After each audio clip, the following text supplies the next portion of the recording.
کیا آپ کے علم میں ہے کہ عمران خان کو جیل کے اندر 18 دن مکمل ہو چکے ہیں اور ان کو ایک اذیت اور تکلیف کے ماحول میں وہاں پر رکھا گیا ہے، اور ایک سیاسی قیدی ہونے کے ناطے ان کی جو سہولت ہونی چاہیے کوئی سہولت ان کو میسر نہیں ہے۔ ایسے حالات میں عمران خان کا جو قانونی ٹیم ہے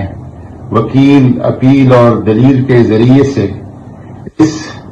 فضائی نظام کو ریلیف دینے کے لیے قائل کرنے کی کوشش کر رہی ہے، لیکن تاحال اس کا کوئی فائدہ نہیں ہوا ہے۔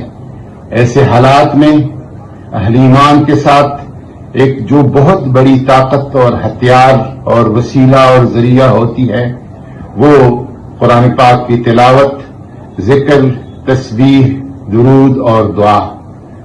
میں پاکستان تحریک انصاف کی قیادت کی طرف سے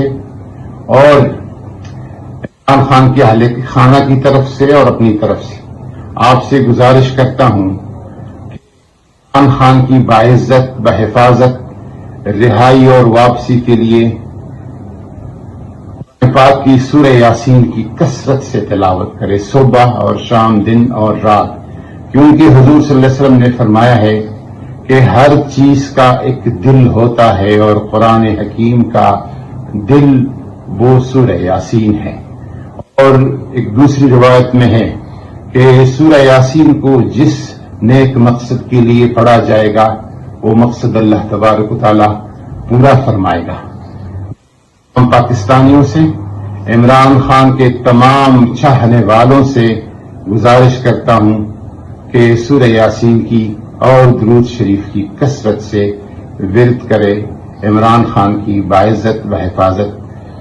تک میرے اس پیغام کو خود بھی سنیں، عمل بھی کریں اور دوسروں تک بھی پہنچائیں۔ آپ سب کا شکریہ۔